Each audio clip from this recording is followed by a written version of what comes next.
করেন মুসলমানরা কাফেরের ওপর আক্রমণ করবে না, ছেড়ে দেবে। এরা একমাত্র লাচ জুতোতে ঠিক আছে, যেদিন লাচ জুতো খাবে সেদিন গিয়ে জানাবে যে না বাপ ছেড়ে দে, আমরা আর করবো না।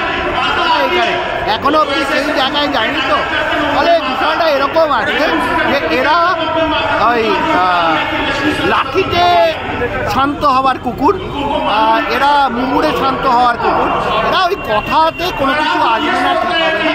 ফলে সেইটার জন্যই তৈরি হন, সেইটার জন্যই মানুষকে হ্যাঁ একটা টাইমে সেটাই প্রয়োগ করতে হবে, তার জন্যই আমাদের এই জায়গা।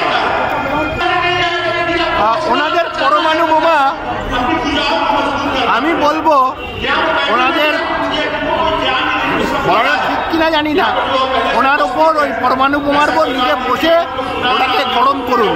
কারণ আমরা কারেন্ট বন্ধ করে দিচ্ছি, গ্যাস বন্ধ করে দিচ্ছি, হ্যাঁ দুদিন মাঝে ভাতের জল গরম হবে না, তো পরমাণু বোমা আসবে কী করে?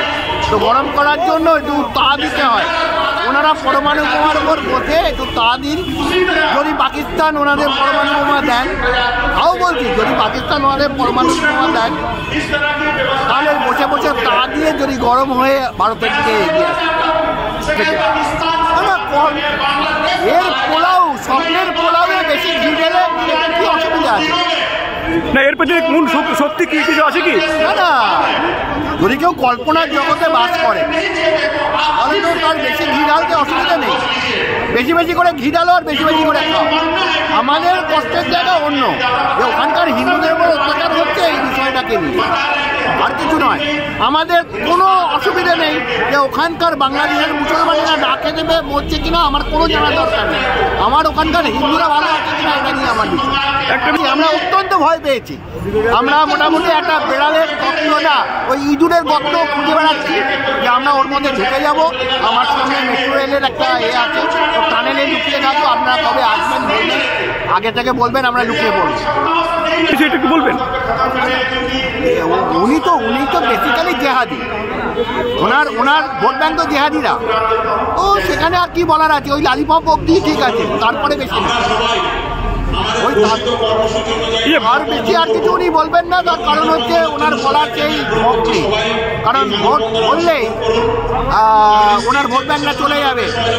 উনি জানেন হিন্দুদের ম্যাক্সিমামই ওনার বিরুদ্ধে ভোট দেয়, ফলে ওনার পক্ষে ওই জেহাদিদের 30% ভোট আর কিছু দালাল মানুষ আছে যারা টাকার জন্য ওই 1000-1500 টাকার জন্য ভোট দেন, তারা ছাড়া আর কোনো লোক ওনাদের ভোট দেবে না।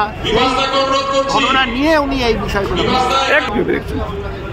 বাংলাদেশি হিন্দুদের ওপর এখানে তো কোনো মানুষই তো কোনো রাজনৈতিক দলই তো বলছে না কেউ কিছু। কয়েকটি রাজনৈতিক দল ছাড়া বাদবাকি কেউই বলছে না। ফলে আমাদের হিন্দুদের নিজেদের লড়াই নিজেদের বুঝে নিতে হবে। আমরা আমাদের মধ্যে আছি, যারা হিন্দুদের সঙ্গে আছে তারা ভোট পাবে, আর যারা নেই তারা ভাঁড় মেয়ে যায়। পরিষ্কার কথা, ভাঁড় মেয়ে যায়। আমরা তাদের দেখবো না, তাদের দেখার দায়িত্ব আমাদের।